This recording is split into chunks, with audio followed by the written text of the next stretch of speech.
Welcome to the ID10T podcast number 1112. Head on over to ID10T.com. Sign up for our email list.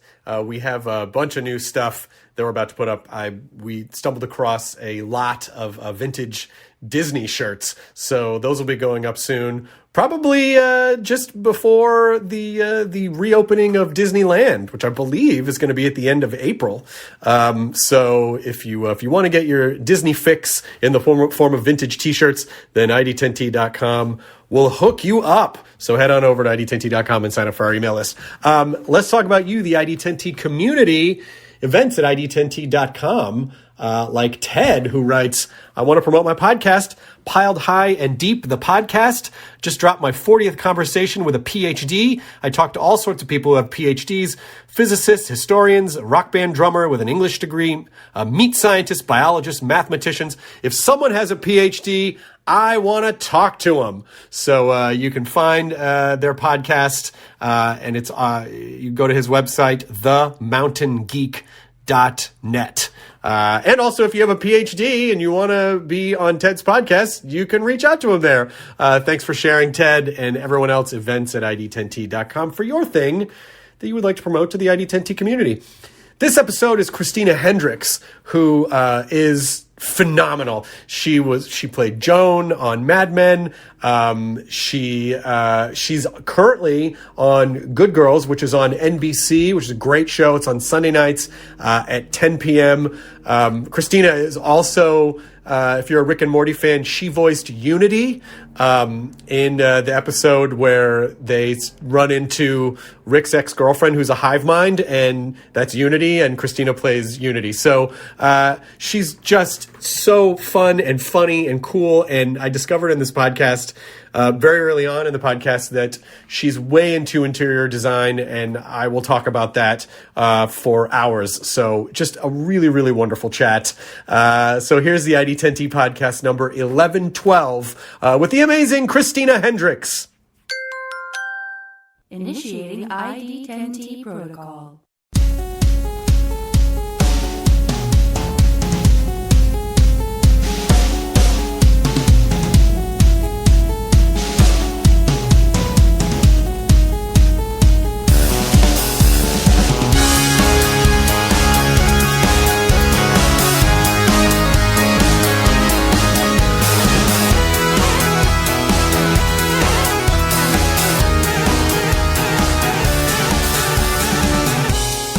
How are you? What's been up? I mean, just staying at home a lot. You know how it is. I know exactly how it is. First of all, your background is amazing, and I feel like I know this wallpaper. It's like what's it called? It's like a shiny gold. You want to say de Gournay? Okay. Isn't that what you're thinking? I wanted to say that. Yes, I just. Because you said goo, goo, goo. It is actually an old Chinese screen, though. Oh, it's a screen. It's gorgeous. Yes, that I hung on the wall. But I know exactly what you're talking about, and it was definitely that's what I was going for. It is absolutely stunning. I mean, I'm looking at the couch that you're on is gorgeous. I suspect you have a lot of amazing design pieces in your home. Thank you for saying that. It's become a new passion of mine, is sort of doing interior design, and this room is my, I guess I say office, but it's also, where I sort of do hair and makeup and get ready and have all my paperwork and crafts and stuff. But it's very chinoiserie. So there's lots of fun things to look at in here. That is fantastic. My wife and I are also into this, and Lydia is obsessed with wallpapers. And so we have this very long list of, places like Timorous Beasties, or just like these different places where we get these really cool, intricate wallpaper, Bradbury and Bradbury, I mean, even I don't know, I can show you around the room, but but there's just something about a cool wallpaper. And when I was growing up, wallpapers had fallen out of fashion because it felt very 60s, 70s. And I feel like, but we're back there's like a renaissance of really cool wallpapers now.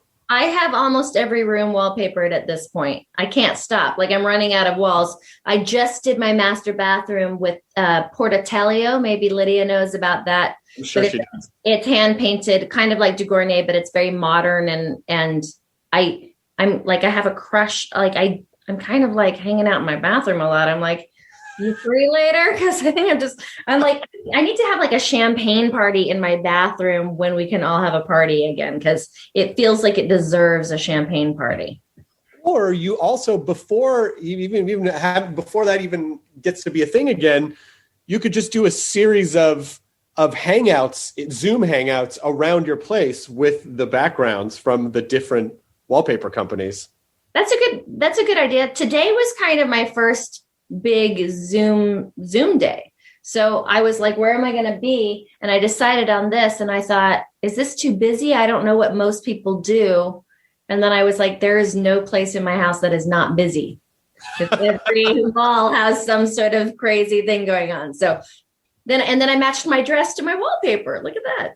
It looks, I mean, honestly, like there was a wallpaper that I guess it was de Garnier that I was looking at for a room that we were doing, but I want to say it might have been $1,000 a square foot. Like it was some insane, like, oh, I don't mind spending a little extra on a nice wallpaper, but that is maybe a level that I'm not quite mentally. We don't talk about such things, Chris. We don't reveal how much we spend on the wallpaper because then we get in trouble. Oh yeah, no, but we did not spend this money on the wallpaper. We did not spend this money on the wallpaper. Well, that's also why I don't have de Garnier behind me either, and that's why I have a Chinese screen. It was like an alternative. So just some good wallpaper sites. Just throwing it out there. Walnut Wallpaper is great. Timorous Beasties. Style Library, which absorbed all of the William Morris patterns. Wait, where? Because that's what I'm about to start using in the house I bought. Style Library. I believe it's Style Library is where, and also actually, so Finest Wallpaper is a Canadian company that gets a lot of the William Morris UK papers. And it's a guy who runs it, and he's really easy to deal with. So Finest Wallpaper is great. I've gotten a lot of William Morris papers from that guy. Abnormals Anonymous is great. Bradbury, Cole & Son. I mean, all right, I'm going to need you to send me a text about this list, because I just bought a house and I'm remodeling it. It's a 1908 house, and I feel very inspired by the William Morris idea of bringing that in as much as I can. So.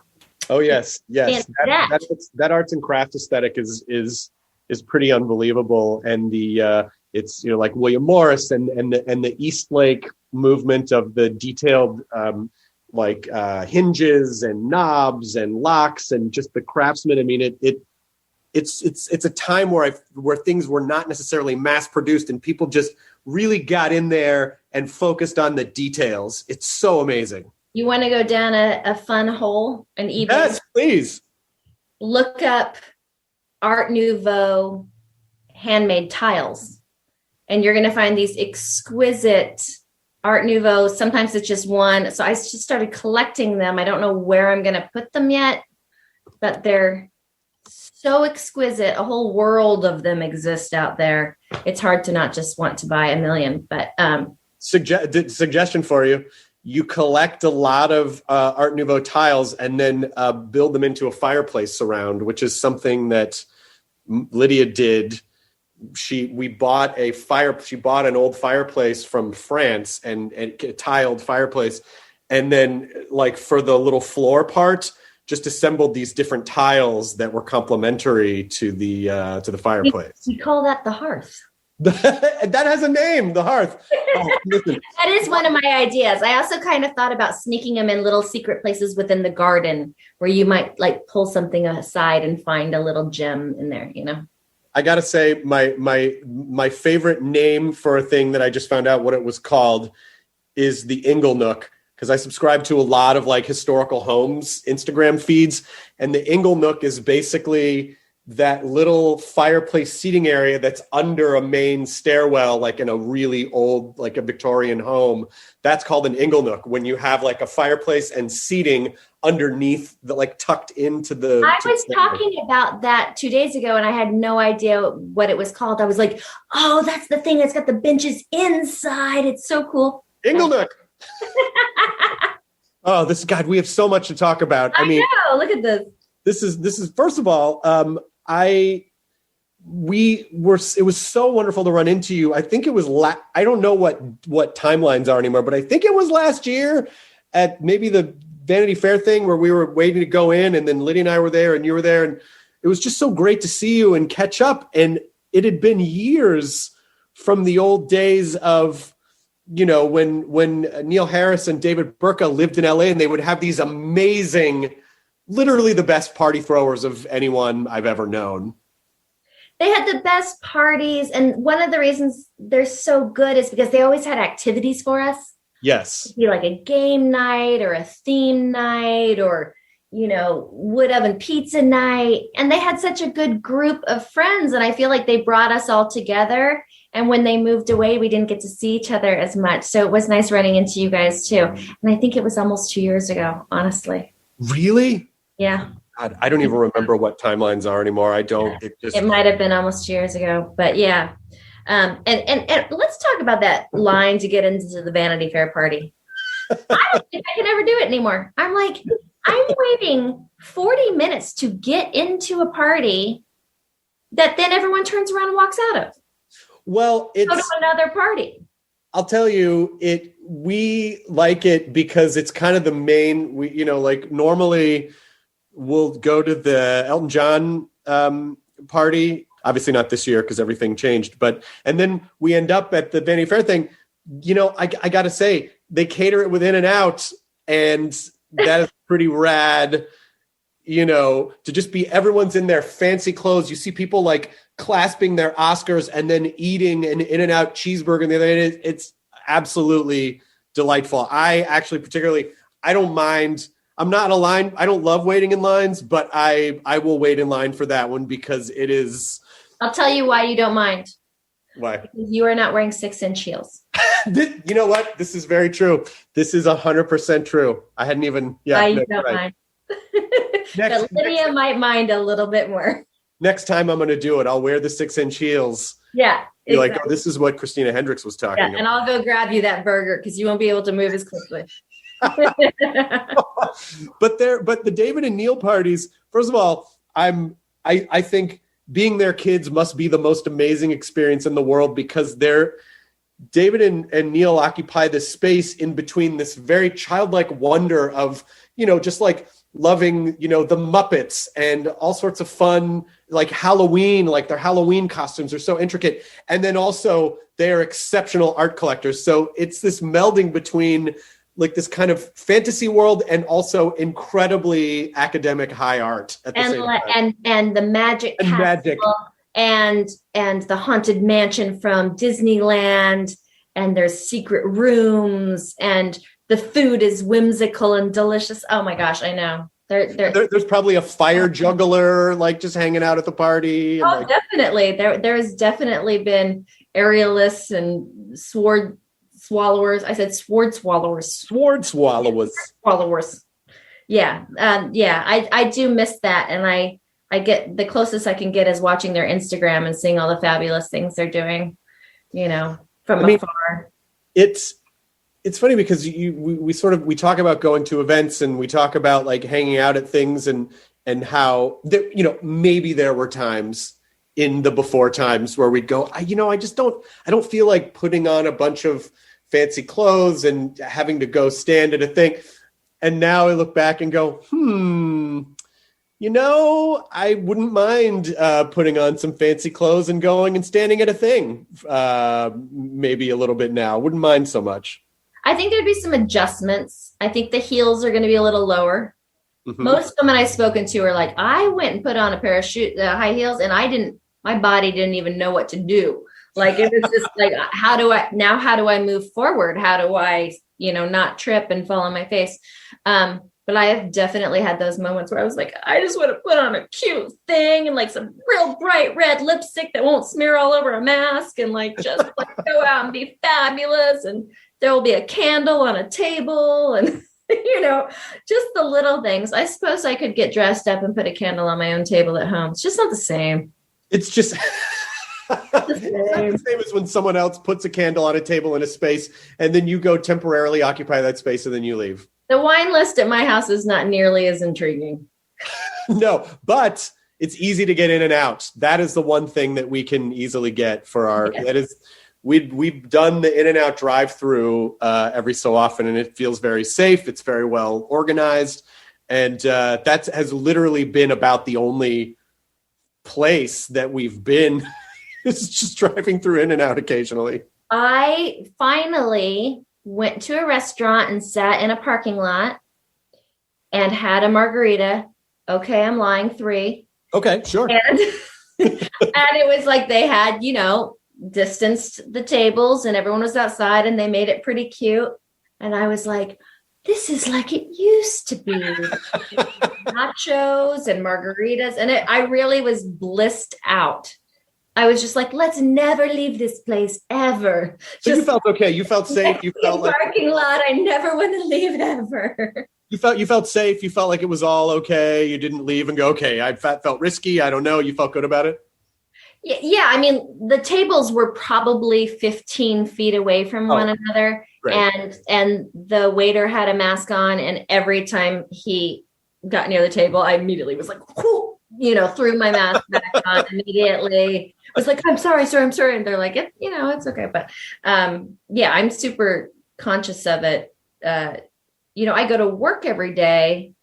The entertainment industry is considered, why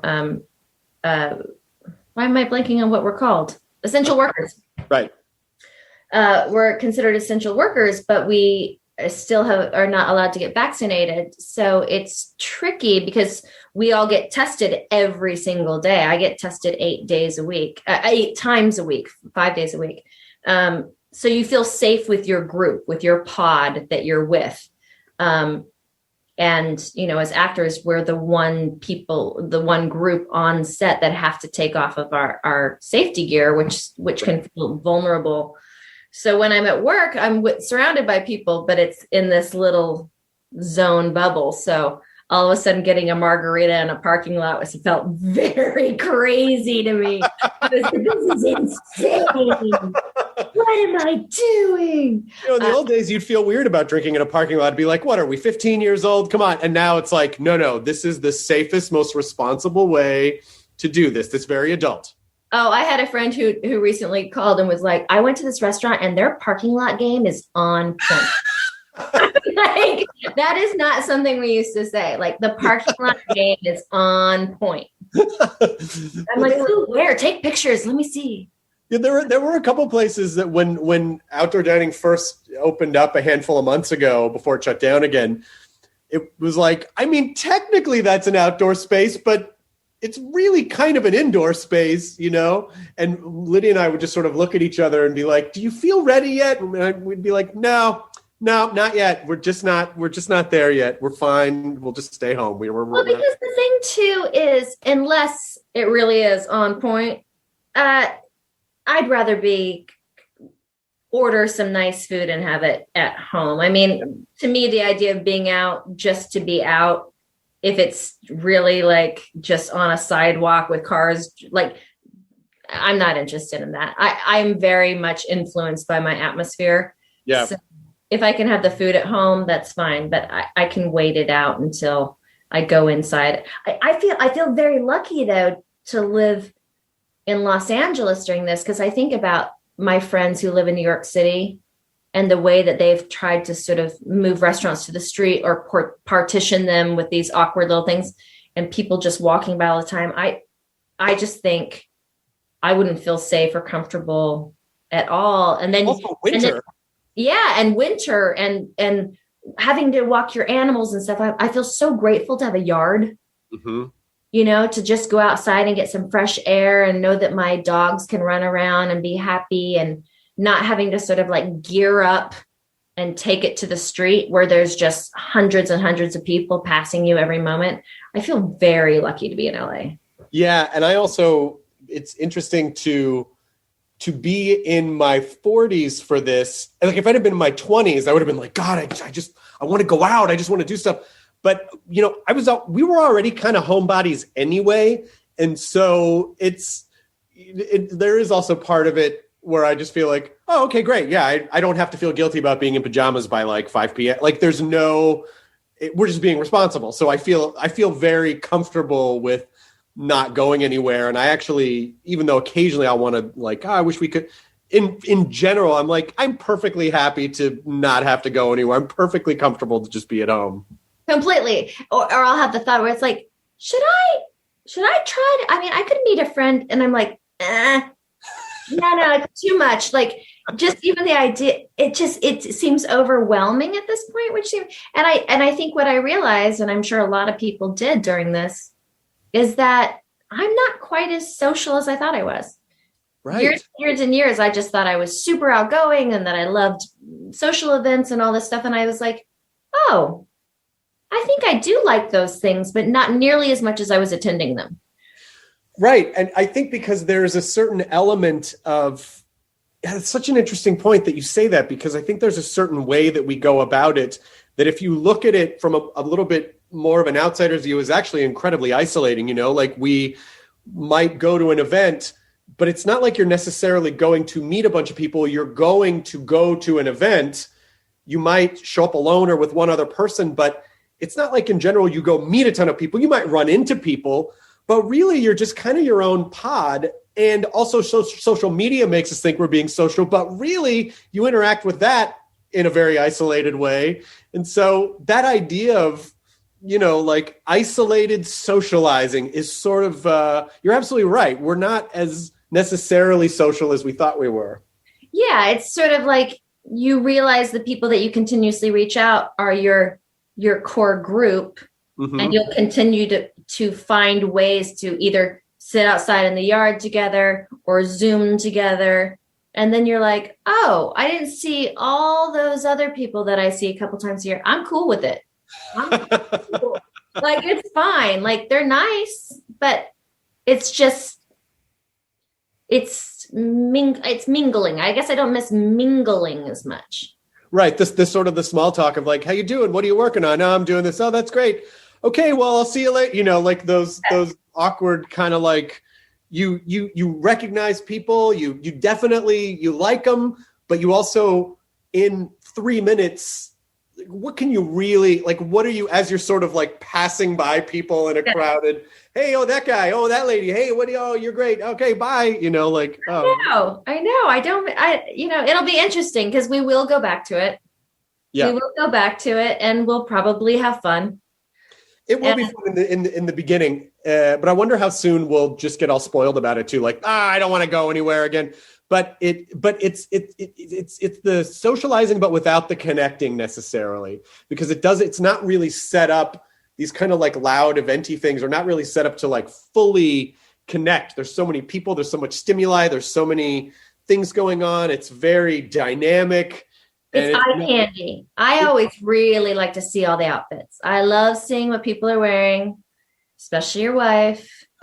No, I do. Like, I do appreciate the sort of fabulousness of like how people put themselves together and what they're wearing. I do enjoy, I love fashion. So I enjoy that aspect of it. It's sort of a little like fashion parade in Hollywood, obviously.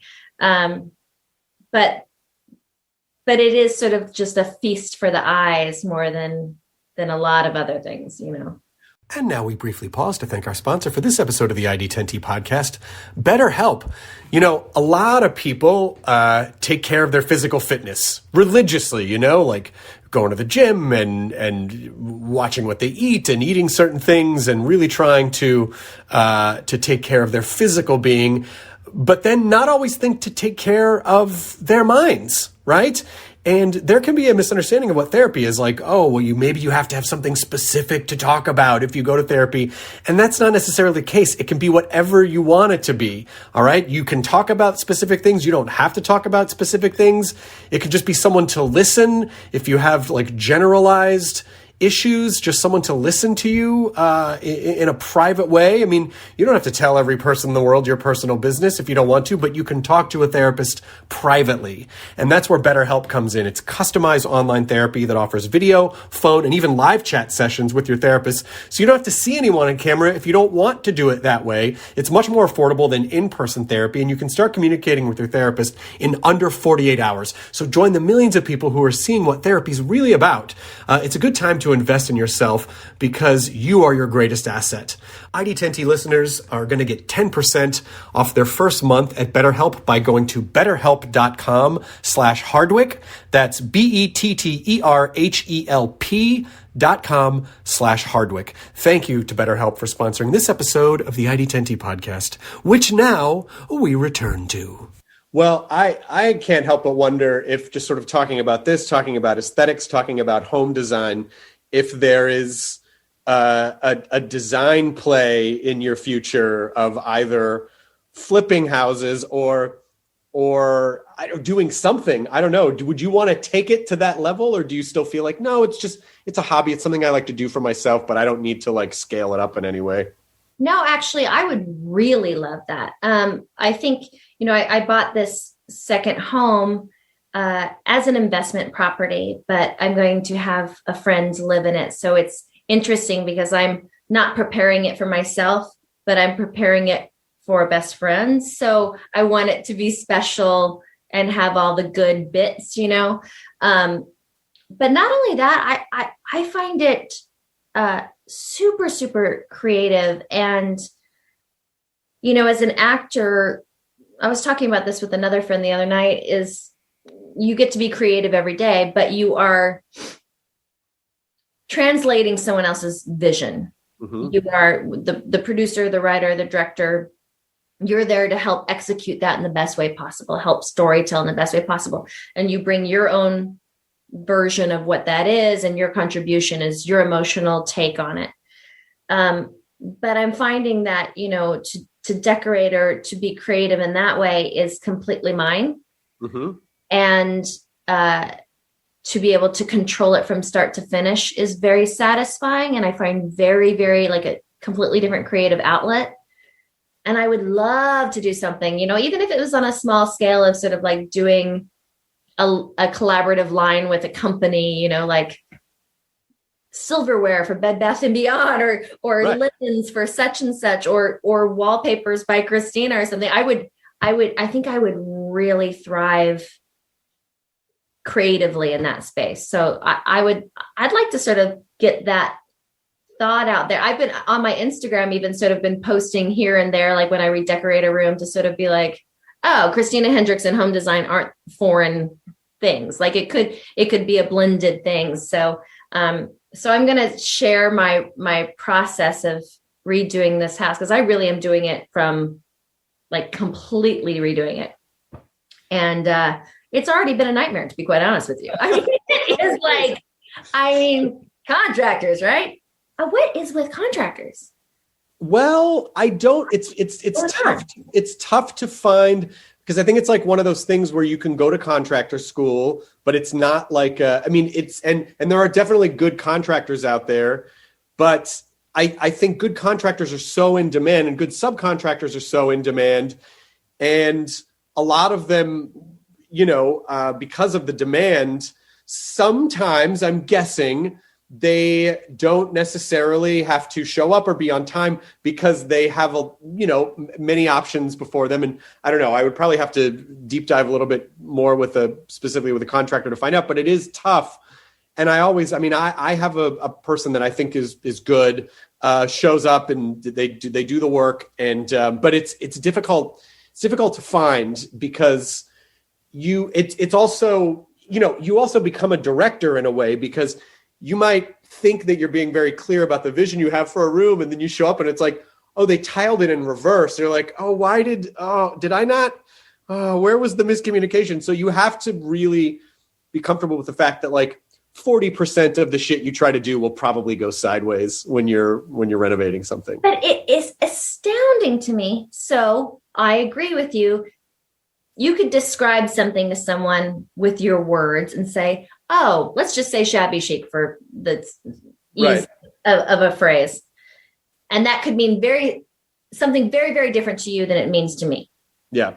And I learned this very, very early on as an actress and as a model, that I could go, I want like sexy, messed up hair. And that meant something very different to someone else, and it looked like a freak. So I started keeping a book I would tear things out of magazines and put them in notebooks, 3-ring binders.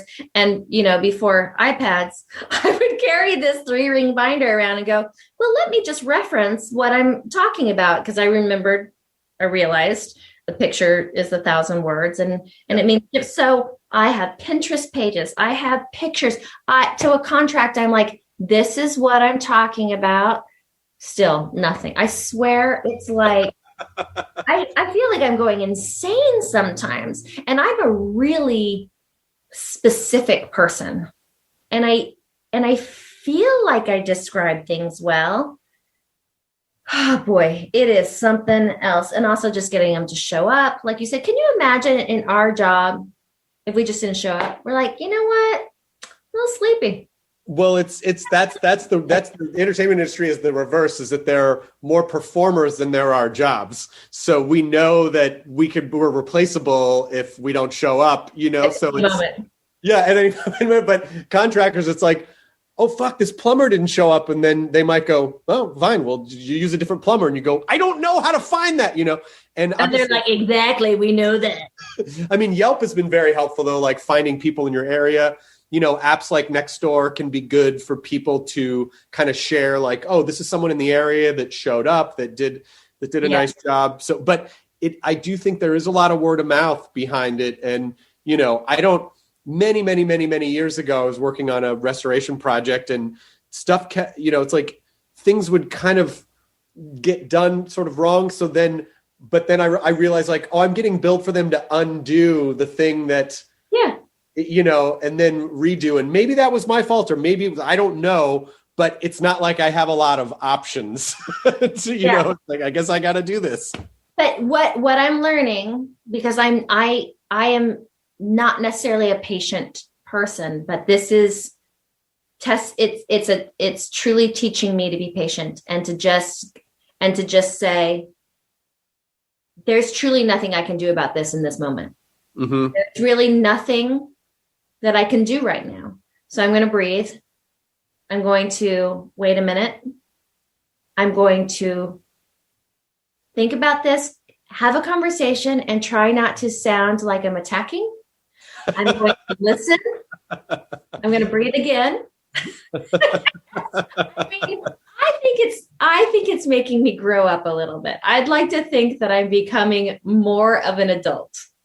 Well, it is, because it's a great metaphor for life. It's a great place to learn, and also, I look at it like, look, we're lucky that we get to do this. We're lucky that we get to renovate. However, it does feel very personal because it's your home, and that it's not just about the annoyance of, oh, this tile is wrong. It's like, well, that unleashes a whole bunch of other processes that are now going to fall behind because this has to be undone. It's going to cost more money. There's usually like one thing that's holding up a whole bunch of other things from happening. It's like, well, this can't go in until this happens, and then that can't be repaired until this happens. But then when that wall opens up, then we're going to have to, so it is about more than just like, oh, why this tile, dang it. It actually can really fuck up a project and put you, everything's more expensive and takes longer than you think it's going to take. You said opening the walls, and I started getting like, I got like sweats. I was like, if you just knew, like right before I started talking to you, I was like talking to the contractor, and it's like, what do you mean you have to take out the pocket door? The pocket door has been there since 1908. Why would it have to come out now? That makes no sense. That kind of thing. So are they going to replace the pocket door, or it just has to come out to be serviced? No, I'm changing rooms around upstairs. So as soon as you start moving walls, you need beams for support. Right. They need to go all the way down to the foundation. The beams happen to be in the way of everything beautiful that was there from 1908. By the way, a house in 1908. I'm sorry, go ahead.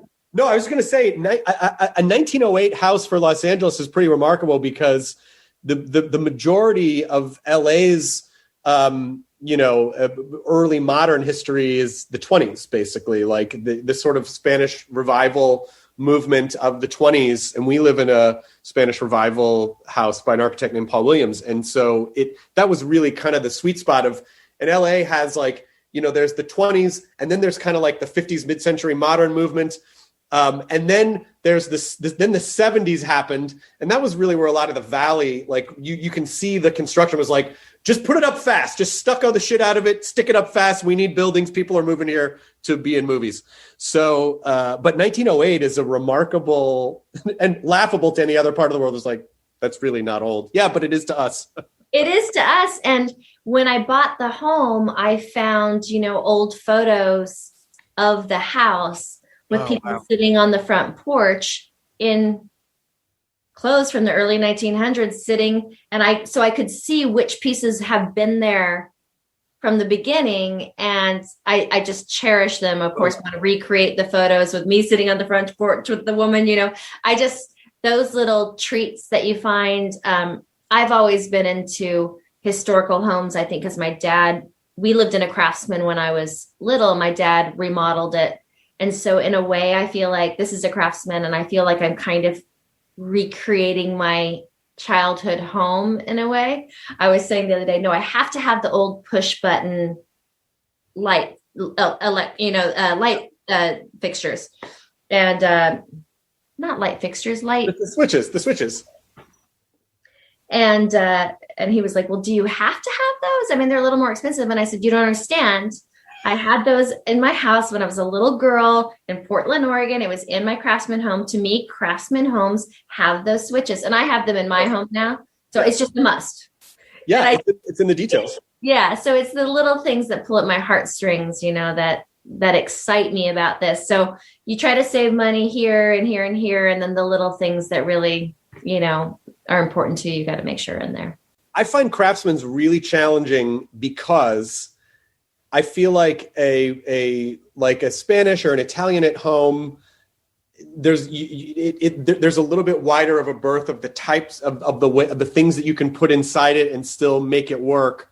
A Victorian home is relatively specific, but again, I think you have a little more leeway. But a Craftsman really has a very specific. You can't go too bananas inside a Craftsman because you really have to honor and there's some really great Craftsmans where the furniture was literally, they have a lot of built-ins and the furniture was crafted for the craftsman. So I feel like it's, the Craftsmans I find to be a little more, do you find them to be a little more challenging, or it's just sort of innately a part of who you are? Well, like I said, it's all the wonderful built-ins that this contractor is immediate. Like just now he was like, oh, well, I'm going to have to move this out 4 inches. So we're going to have to lose this built-in bench. And I'm like, no, like you have to figure out how to keep it. You have to honor the house. Yeah, it can't. And there's a big, beautiful built-in in the dining room, for your china, and it's a buffet, and that's already ripped out and chipped away at. And I said, well, you guys are going to have to put it back and build it and make it look exactly as is. Because to me, that's why I bought the home. And I think I may have had that exact built-in in my dining room as a child. And I figure, when I do sell this house down the line, the person who's going to buy it for me is also, it's going to be a heartstring house. Of course. And they're going to notice those special details, by the way. They're going to know, like, when you infuse that much love and personality, as opposed to just going, yeah, whatever, just get something from Home Depot and put it up. And it literally hurts my gut because we watch a lot of renovation shows, and a lot of people tend to like more modern. They say a lot of things like open concept.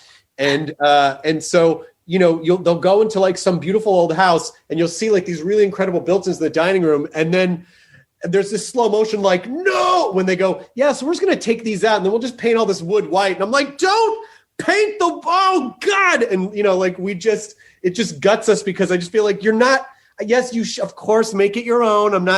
But there's a certain amount of the home story that you're not really honoring, and it'd be nice if you left those built-ins because they fit the, but not my house. And then they make the kitchen part of the whole room. And then I'm like, what if your dishes are dirty and you want to just hide them away? You can't anymore because it's a part of your whole house. But if you're watching home renovation shows, have you guys watched Escape to the Chateau? Oh, yeah. As a matter of fact, I'm trying to get them on the podcast because obsessed.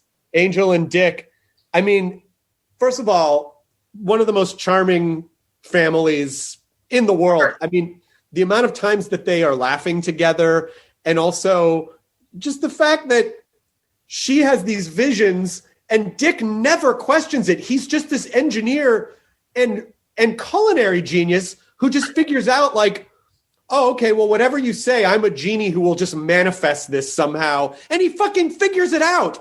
That show is mind-blowing. He put a pneumatic tube elevator in a himself. And she just slowly goes up in it with all the history painted and attached in this turret as you ride. I'm like so endlessly impressed with these people. Yeah. I have to go there. I have to go and stay at this chateau. I have to have a big party when we're all free of the COVID.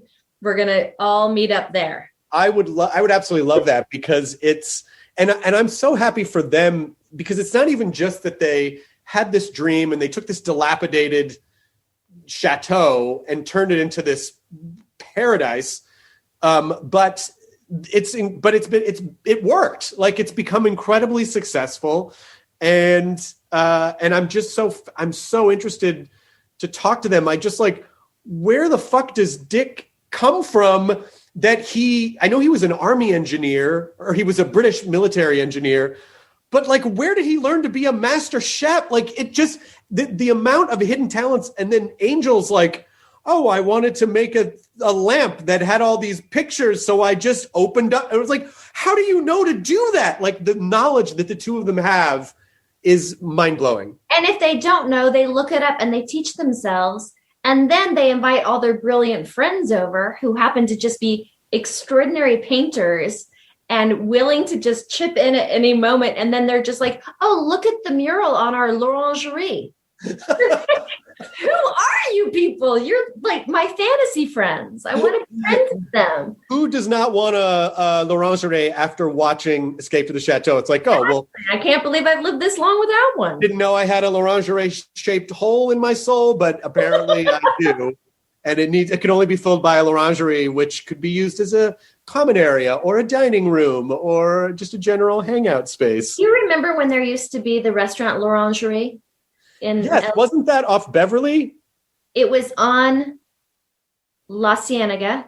La Cienega. It was one of the nicest sort of fine dining restaurants in Los Angeles. A lot of them have closed down over the years. I think sort of more casual gastropub kind of dining got more popular, and the really sort of more opulent, fancier restaurants like l'orangerie or Diaghilev closed down. But it was one of those like, if you went to l'orangerie, it was Valentine's Day, or it was special. But they used to do like the little egg with like whipped with creme fraiche and caviar on top. And it was like there were a million servers at once. And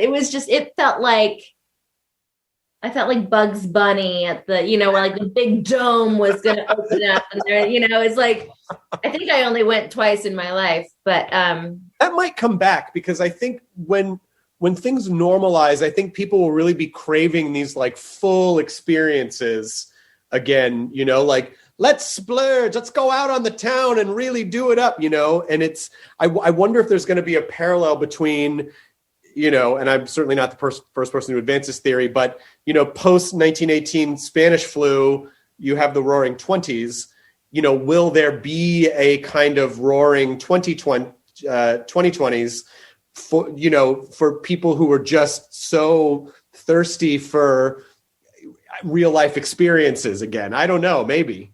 I love the idea of that. I mean, I do love the idea of a casual hang and getting together and, but I think even, before quarantine, I think I was missing that sort of, it seemed like, especially in my neighborhood in Silver Lake, it was a lot of like, go up to the counter, order, and we'll bring it to your table and you're going to share it with these other three couples. And you're like, okay, well, I met some nice people, but I'm like, I just really want to like order from a menu. And I just the whole sort of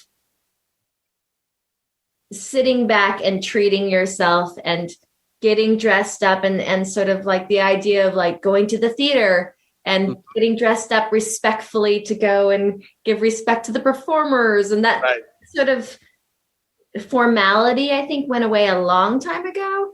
Well, because we took for granted that we could go anywhere and do whatever we wanted, and now we can't. And now I feel like we might have been like, oh, that was special. We were very privileged and fortunate to do that.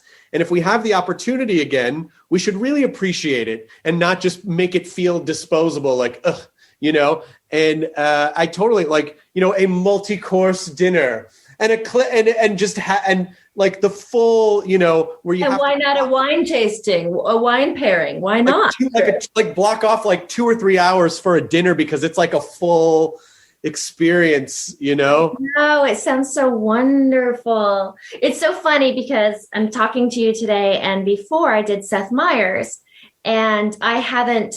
I'm doing publicity for the show, obviously, and we just started back up for the season, and I hadn't done, like, obviously you and I are talking, it's podcast. I hadn't done an on-camera situation. So as you can see, I'm a little glitzed up. I get on there, Seth's wearing a darn plaid shirt. Don Johnson's wearing like a Patagonia sweatshirt.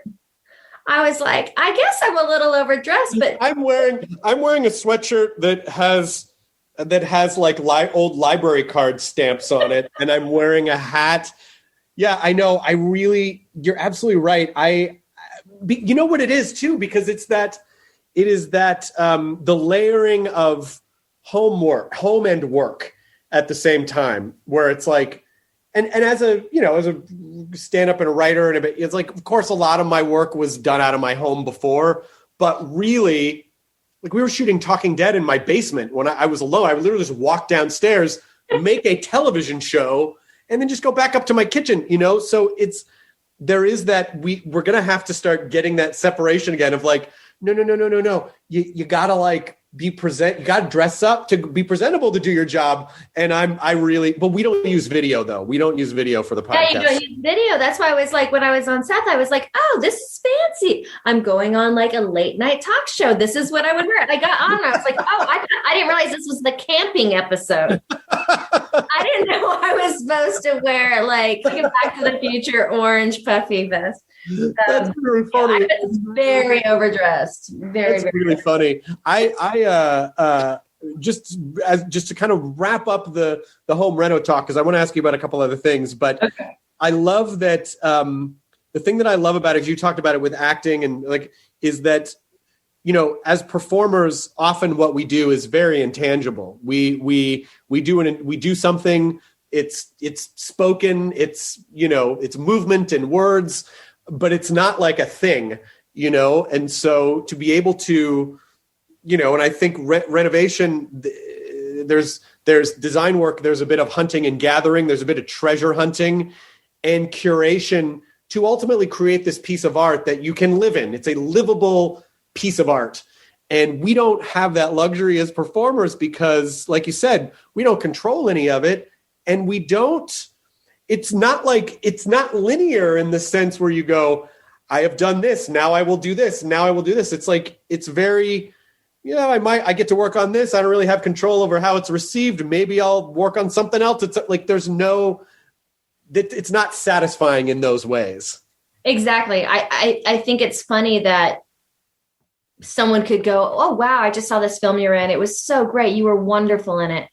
And in my head, I'm thinking, well, wait, how did they phrase that? Okay. But if someone were to come in and go, this is the most beautiful house I've ever been in, and I'd go, oh, thank you so much. Like, for some reason, that compliment seems more personal to me or something. Yeah. Like, because I did it all myself. Whereas if I'm in a film, my performance, you may have enjoyed my performance, but there were so many contributors to that experience being an enjoyable experience. Whereas if you walk into my house, that's because I made it pretty. Yes. And it's also an expression of, like, you're literally just throwing every piece of your soul into a three-dimensional space. Yeah. And saying, hey, you know, walk into my soul for a minute. You know, why don't you? But what you just said was really interesting because it's so, you want to be an actor when you're young, you start acting, it's your passion, but at a certain point it becomes your job. And not that you're not passionate about it, but all of a sudden it takes on this whole other thing. And even hearing you talk about the separation of like, I need something that's just for me again and not, in service of this larger construct of I do this as a job. I love doing it. It was a hobby at one point, but now it is my responsibility and my job to be responsible to this production, to these, the performers and the crew. But your home is like, that is just yours, that you own that fully, your creative hobby. So do you feel like it was necessary for you to have that because the acting stuff does kind of skew a little bit into more work zone? Absolutely. Absolutely. And I said something to one of my best friends not too long ago where someone came in and said, "Oh, I love when I come into your house. It feels just like you." Mm-hmm. And I said, you know what I think would be really fun though? And I think this is where you combine being an actor into being maybe a decorator, is I would love to help someone else make their home feel exactly like them.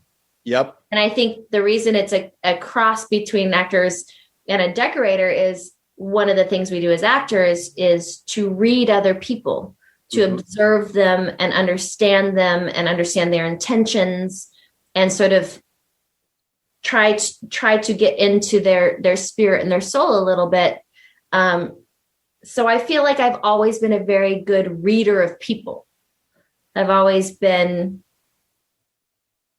like, if someone's upset, I think I can sense it very quickly, even if it's not very, maybe a lot of other people didn't notice. I can see that something's different than how they were the day before.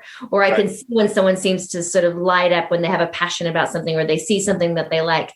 And I thought, wouldn't that be such a rewarding kind of thing to get to have someone else feel as joyful in their space? Yeah. But the thing that you do relinquish a little bit if you are a designer for someone else is you might have those times where you go in and you see beautiful built-ins and then your client goes, rip all this shit out. And you'd be like, well, I don't know if we should do it. No, I don't want it. I don't like it. My mom had shelves in my house when I was growing up. I never liked them. Just fucking get rid of them. And then you would have to be like, gulp. Okay. Because ultimately they're employing you to do that. And you can't really make them do, unless they said like, hey, do whatever you want, but I feel like, I'm sorry, that's idiotic. I just, I'm sorry. Listen, I can't help your bad taste, but like the meanest designer ever. Can you take this out? No. Is it structurally? No. It's just a really bad idea. Yeah, look into your soul, and what you don't realize yet is that you love that built-in. You just don't know it yet. But that would be an amazing designer, though, is to be able to say, like, let me show you how this needs to be presented, and then have them go, oh my God, I just didn't see it that way. That's amazing. But I think that happens to a lot of designers. I don't know if you guys ever watched, it hasn't been on for years, but I loved it so much that I've watched it several times. It was called $1 Million Decorators. And it featured Mary McDonald, Martin Lawrence Bullard, Catherine Ireland. These are all designers that have names that sound like other people, but they're all interior designers, and they're spectacular designers. And they would walk in and, clients have opinions. It's their homes. It's where they live. And they would go, you hired me, so let me do what I do. And then look at it. And if you hate it, then I'll change it. And most of the time, the clients would come in and go, oh, it's so stunning. I never would have imagined this, but I love it.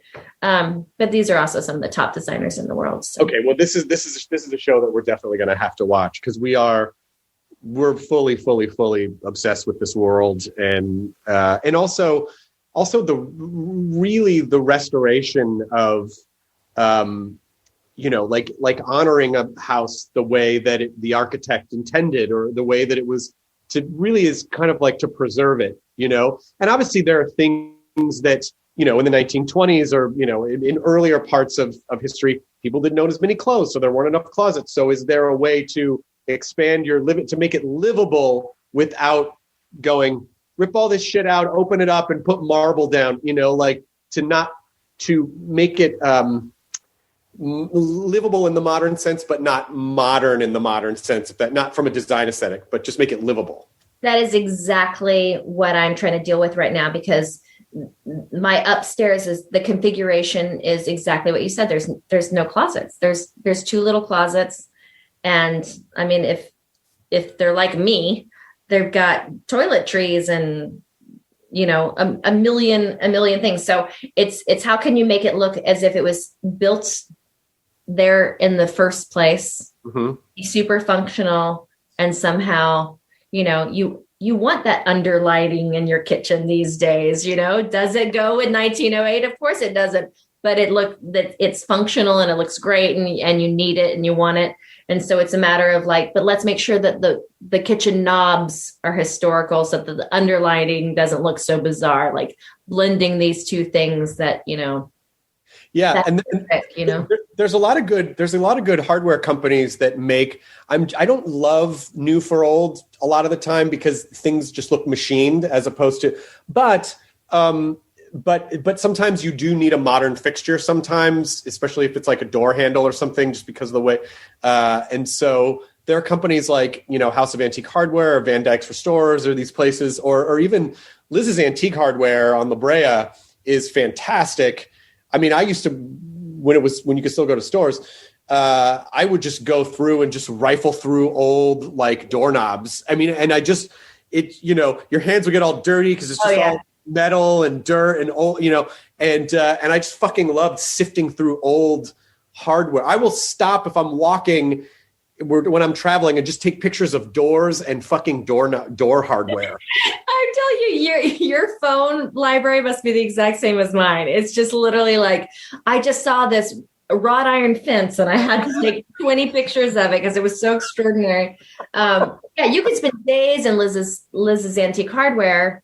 Problem is sometimes, especially if you're doing a whole kitchen, to find as many as you need for a large space, because they are antique. You can't always find as many as you want. So then you're like, well, maybe I'll put these 4 on a hutch and it'll look like it's use them where you can sparingly. And it also, it gets pricey, but some of those sites I was just on last night, and then it's sort of finding who does do the good reproduction and who doesn't. But that's the stuff that excites me. That gets so fun to me. I'm so glad you're doing that on social media too, because a handful of years ago, we were restoring a place, and Instagram stories were still relatively new. So I just started, I didn't know what else to do with stories. So I just started posting these renovation videos and just tagging them house shit, and it was the craziest thing of all the TV things that I've worked on and all the things that I've done, people would come up to me in public and just be like, I need to know what's behind the hole in the wall. I'm like, what are you, oh my God, I didn't even think. And it was amazing how much the restoration process really resonates with people, because it's very A to B to C. You can see there's an arc to it. The stakes aren't too high, and people just love to see how things, whether it's vicarious or whether or they just like looking at it. I don't know, but it's great that you're doing that because people absolutely love to see the restoration process. Yeah. I'm definitely going to dive more into it. Sadly, it's been moving so slowly that I'm like, all right, nothing to report today, guys.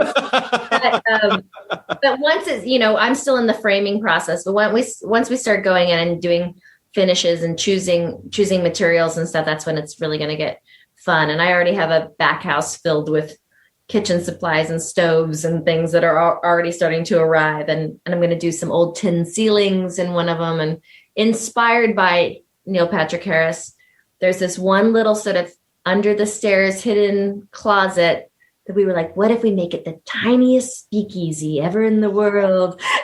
Something Neil would do. So we've got this sort of hidden door that we're going to put a tiny little bar inside and a little chandelier. That's awesome. Yeah, trick out some little tiny spaces with some fun little things. we did a tin ceiling in a kitchen, but it wasn't tin. It was actually aluminum because the tin was too heavy. It was like, well, no, the contractor was like, no, if you put tin in here, it's just going to bring the ceiling down.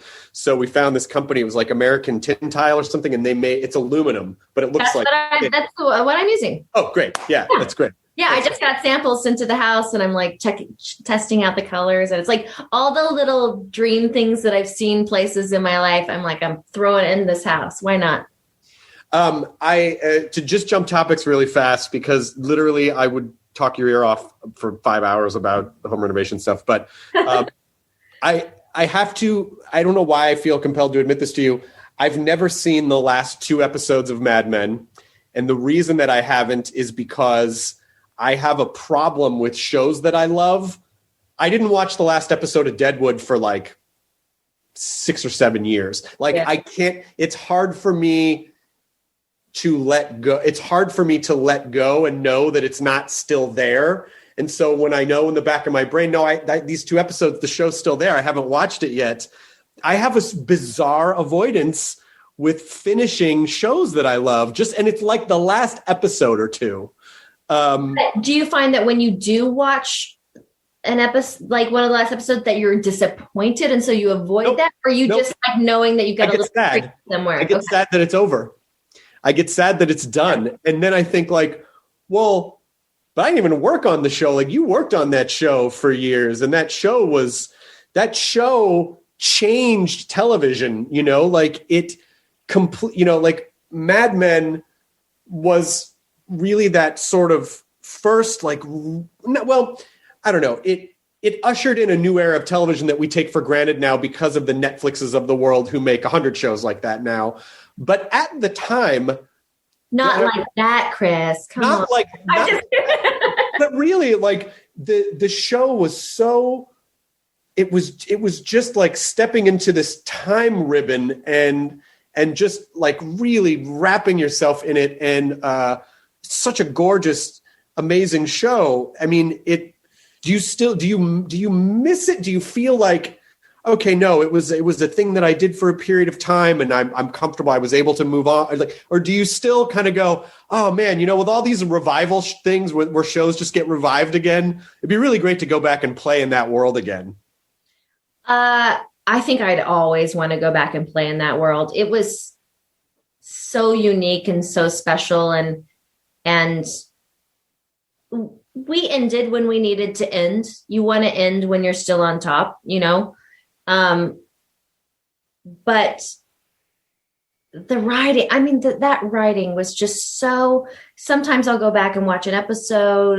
It'll be on, or I'll be like feeling nostalgic, and I'll decide to put on just one at random. Well, not one for any particular reason. And I am just struck by the writing. It is, every line is important. You could just write, every line is said for a reason. There's not a throwaway line. There's not just like, oh, this is a silly conversation so that we can get to the next thing. It is, nothing is said without purpose. And I'm just so lucky to have been a part of it. And yes, there are all these beautiful shows out now, and some of them are just shot gorgeous, and the acting's phenomenal.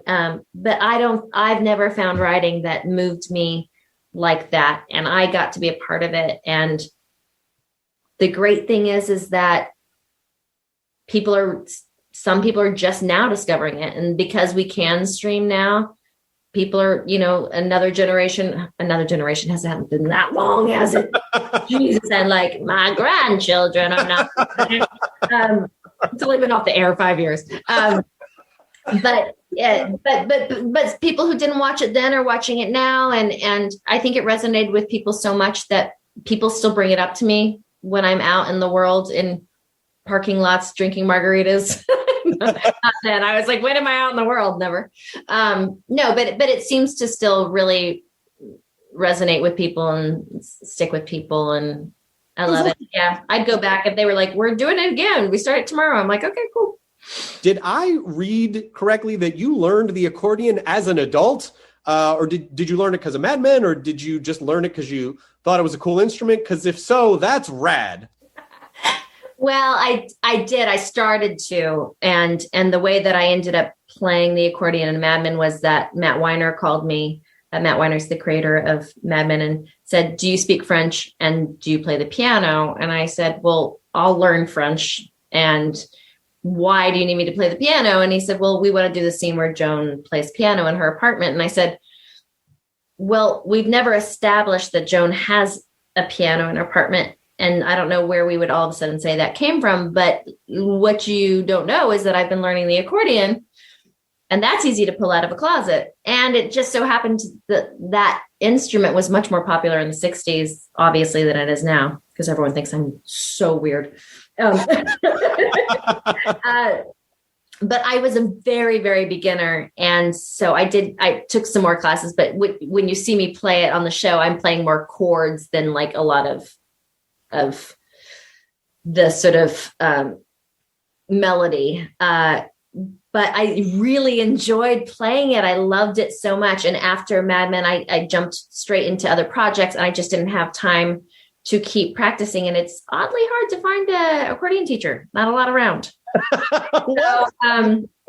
I actually just took it up to my attic yesterday, because I've been keeping it in my office being like, if I see it every day, I will play it. I will play it. I will play it. And years have gone by. So now I would have to be sort of starting all over again, but I still intend to do it because I love that darn accordion. I love it. Please just tell me and I know I'm disappointed in myself that I don't actually know this.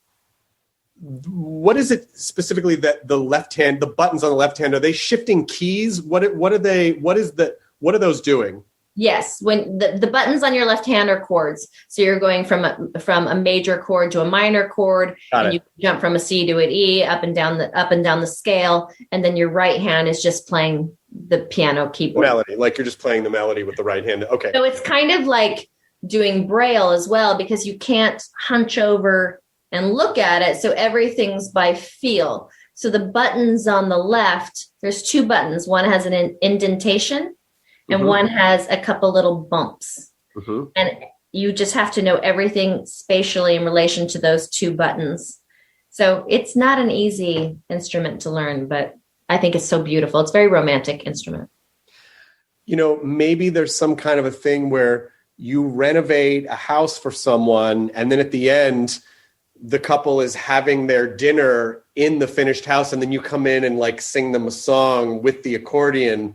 And then that's part of that's the end of the show. It's just something to consider. And then I left a silver dome with a duck underneath. And then the duck goes, ta-da! And I'm like, full experience. Yeah, I like it. I think you're onto something. I definitely want to mention Good Girls before we end the podcast, because first of all, it's an amazing show, and you're great, and a great cast too. And I'm so glad that you were able to do this show. You've been shooting it this whole time, or you just started shooting? Where are you in the shooting process? We are already in the middle of episode 9 on season 4. Wow. So yeah, we have been plugging along during all of this and just testing and getting there, and oddly running smoother than you'd think, considering that we had to shoot 8 episodes at once. We had to cross-board, and it was a little chaotic, but I feel like we've really found our rhythm, and we're in the middle of shooting episode 9, and our first episode aired on Sunday. And, it's so much fun. I love these women so much. I get to work with the best people, and the show is just quirky and weird and dark and funny and strange, and it feels like me. It feels like a show that I want to watch. Are you looking at filling up any more of your time when you're done shooting? Are you looking at doing films? Are you looking at doing anything else, or are you really sort of like work, take a break, or do you kind of like to always have something to do? I always choose the next project if I fall in love with it. I'm okay saying no to something if I just don't think that there's something I can contribute to it, or I just don't understand it. It's just not my thing. And I have a hard time when I read something that I really love, even if it's bad timing, I have a hard time saying no, because I'm like, I feel like I have to do this. And shortly before I started Good Girls, I worked for 3 years straight with not one break. And I think I was really sort of burning the candle at both ends. And I needed the break. And oddly enough, having to stay home in quarantine was like a forced break for me that just said, you have to stop working. Mm-hmm. And I really embraced the first few months quite a bit. I realized that I really needed a recharge and that it was okay to sit still. And I kept thinking, if it's not my fault, like if no one's like, the reason you're not working is because no one wants you, or the reason you're not at work is because I'm like, as long as it's not my fault, I think I'm okay to chill here for a little bit. And I realized I really needed it. And now, I'm going to be doing Good Girls until mid-June. And as we start to approach that, we'll see where the world is and see where my head space is and stuff. But I'm always looking for something creative and exciting to do. So we'll see. I also, by the way, always loved, and I still watch it every once in a while, that Broken Bells video you did is so good. My friends at Soapbox did that, and when you shot it, I remember seeing the set on their soundstage. But that album is also just incredible. But just the sort of the metaphor of like what of the journey of this character and what we do in our lives to sacrifice what we think is this idealized oasis that we're going to, and then getting there and finding out it's nothing, like it's just such a fucking great mini story that I feel like is like, oh yeah, that's kind of our business. That's kind of life in a way. It was a brilliant video, and I'm a music freak anyways. I like make Spotify lists and post them and all that stuff. I'm like a big music nerd. So when they called me, I was like, what? How would those guys be in their video? I'm like, absolutely. And then I showed up, and it was like such a realized story. It was like a little film, it was really quite special and really, really well done. So I was like, that's one of the cooler things I've done for sure. And again, I always watch that, and because it's sort of a reminder of like, don't sacrifice every piece of yourself trying to get to somewhere that you think is going to make your life perfect. Like I probably read way more into it than they really intended, but I do find it to be this very philosophical, like, learn to be and don't make it about this kind of like this far off goal that's perfect. Like nothing's really perfect, And literally in this case, tearing yourself apart in order to sacrifice everything in order to get to something that is unknown. Yeah. Enjoy the journey. And oh boy, I'm excited for the segue here. I have enjoyed this journey. I mean, I set you up for that, didn't I? You really did. But I had to call it out because I felt like it would have been too cheeky to be like, Christina, it would have felt very old time inside the actor studio. I have enjoyed this journey. No, the thing is, I said it, and then we both paused and looked at each other like, who's going to say it first? Is it going to be? Yeah. This had the ideal ending, though. Unlike the video, this ending was very ideal. But I really, I hope when things kind of shape up again, Lydia and I would love to see the stuff that you're working on, and we'd love to show you the stuff that we work on too, because it's just, we love to meet other design freaks and sort of like, oh, that's so cool, and where do you go, and what do you get, and where did you find that, I would love that. I think that we're going to be big appreciators of each other's projects. I think that'll be fun. I hope so. Well, thank you so much. Good Girls is on now on the National Broadcasting Company Network. And anytime. Seriously, come back anytime. Awesome, Chris. It was great to see you. ID10T scanning complete. Enjoy your burrito.